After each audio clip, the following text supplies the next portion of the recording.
Ever think house sitting is an easy gig?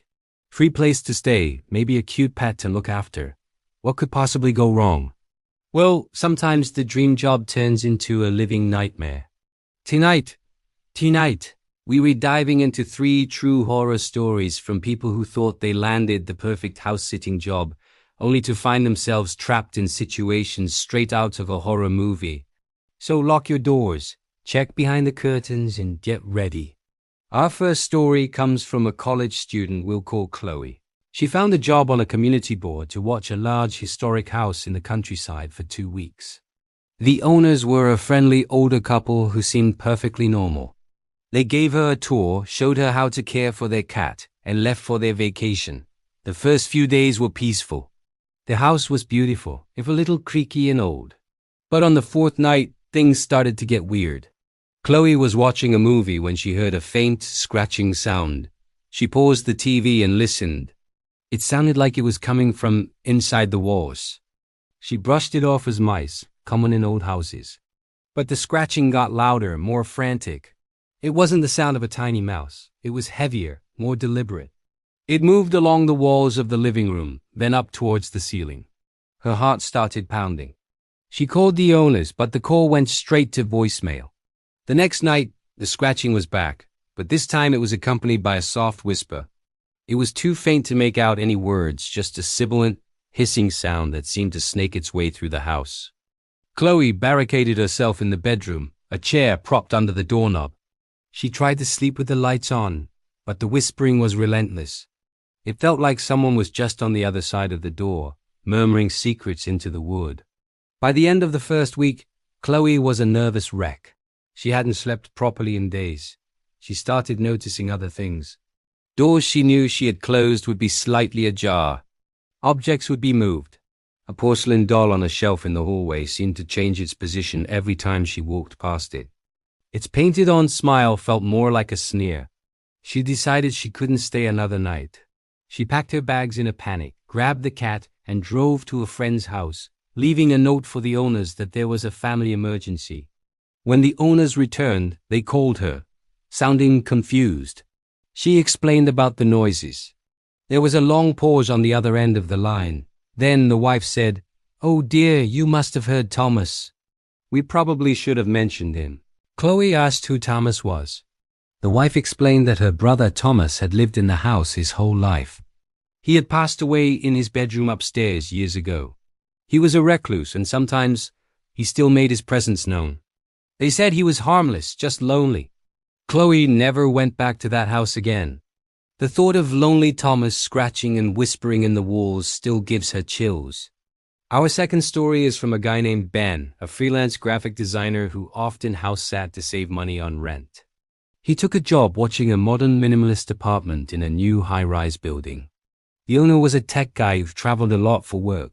The place was sleek, sterile, and full of smart home gadgets.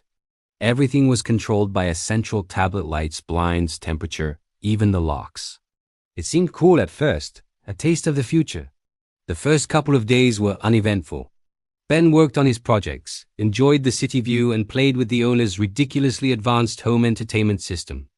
On the 3rd night, he was woken up at 3 a.m. by all the lights in the apartment, flashing on and off, like a strobe in a nightclub. The blinds were rapidly opening and closing, and the TV turned on to a static channel at full volume. Ben, terrified and disoriented, grabbed the central tablet, but it was unresponsive. The screen just showed a loading icon. After about a minute, which felt like an eternity, everything stopped. The apartment went silent and dark.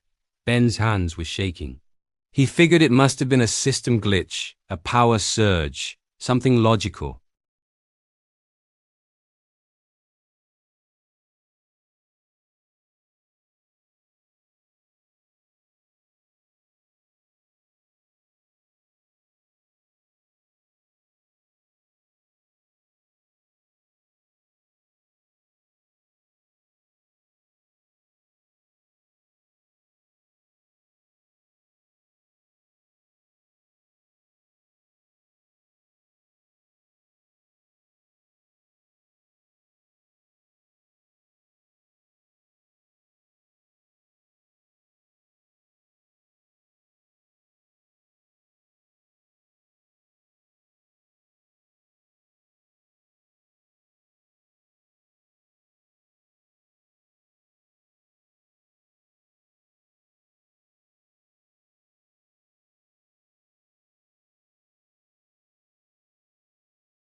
The owner replied a few hours later, apologizing and saying he'd have his security team look into it.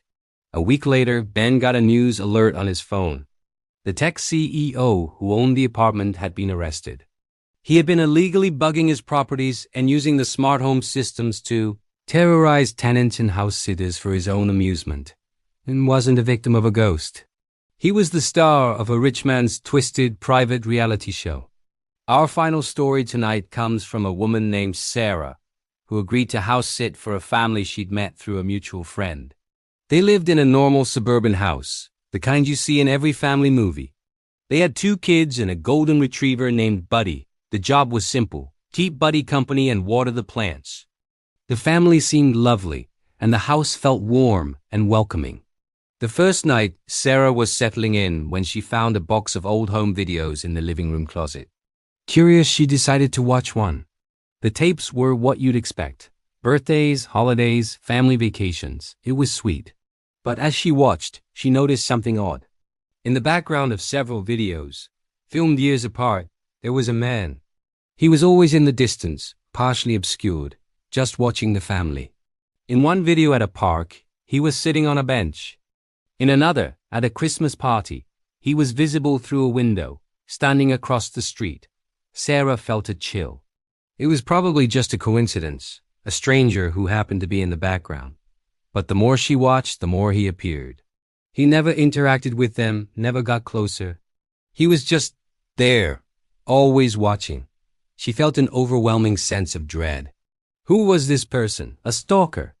The family had never mentioned any problems. That night, Sarah had trouble sleeping. Every creak of the house made her jump. She kept picturing the man from the videos, standing outside, watching her. The next day, she tried to distract herself by playing with Buddy in the backyard. As she threw a ball for him, her eyes drifted to the house next door. An elderly woman was in her garden. Sarah waved and the woman waved back, then gestured for her to come over to the fence. The woman was friendly. She asked Sarah if she was watching the house for the Millers. Sarah said yes. Then the neighbor's expression turned somber. "You be careful, dear," she said in a low voice. "That house, it has a watcher." Sarah's blood ran cold. She asked the woman what she meant.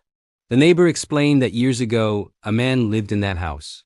He lost his own family in a tragic accident and became obsessed with the families that moved in after him. He would just watch them, silently. He passed away, but people say he never left.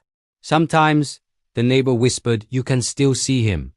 Just a shadow in the window, or a figure at the end of the street. He just wants to watch his family. Sarah spent the rest of her stay with every blind and curtain in the house drawn shut. She never saw the figure, but she felt his eyes on her constantly. The warm, welcoming house now felt like a fishbowl, and she was the one on display for a lonely, lingering ghost. She couldn't wait for the family to come home. So the next time you think about house sitting, remember these stories. Sometimes the biggest threat isn't the burglar, but the secrets hidden within the walls, the technology, or the history of the house itself. What you don't know can definitely hurt you. Thanks for watching. If you have a scary house-sitting story of your own, share it in the comments below. And don't forget to like and subscribe for more true horror stories. Sleep tight.